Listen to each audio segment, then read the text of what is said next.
An Australian bikini brand has sparked a spicy debate down under after sharing a video of a male model posing in a woman's bikini.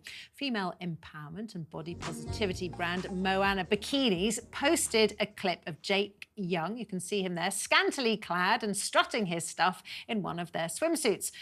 Commentators slammed owner Karina Irby's advertising strategy, arguing Young was a man encroaching on a female space and that it was the opposite of empowering women. Comparisons have also been drawn to rival bikini brand Seafolly, who faced serious social and financial backlash for collaborating with non-binary influencer Denny Todorovic last year. Now, an angry Irby responded to this criticism by telling would-be customers that if the advertisement upset them, they are the problem, adding Moana is one of the most inclusive and empowering brands in existence. Meanwhile, the model, Jake Young, argued he's never claimed to be a woman, insisting the video was an attempt to empower a minority.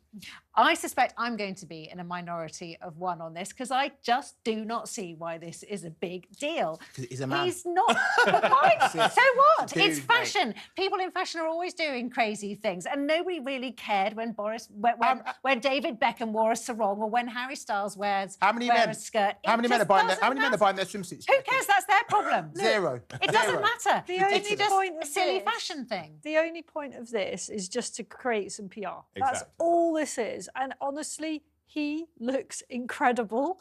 I find it weird. It is a bit of a shock when he turns around and it's not a she. But I don't think we should get too profound about this or pretend it's about empowering anyone. Exactly. It is none of that. But people are saying, oh, it's encroaching on women's space, as if it's some sort of trans issue where a trans woman wants to come into a female changing room.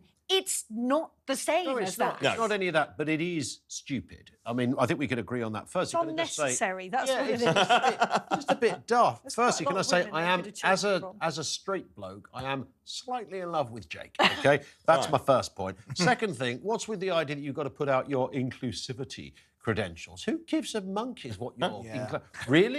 What? You're flogging bikinis. Nobody cares. Yes. Well, Gen Zers care. And thirdly, how can I put this? Where's his willy?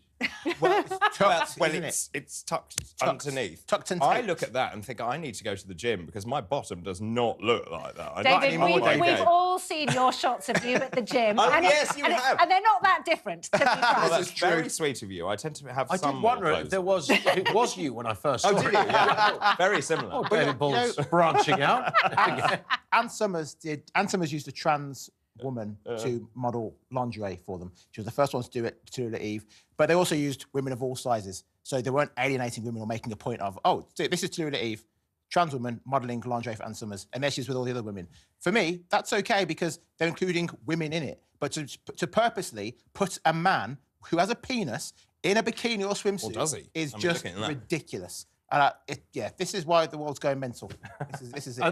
It's the idea. Look, they should have just said, look, the only reason we did this is because there's a TV show in the United Kingdom called The Talk, and they're likely to bang on about this for a few minutes, and we are, and many other places are too. If they just said it's a bit cheeky, it's a bit daft, but we're just doing something silly. But rather than saying we're making some kind of artistic statement, it's about inclusivity. No, it's not. It's about flogging bikinis. Yeah.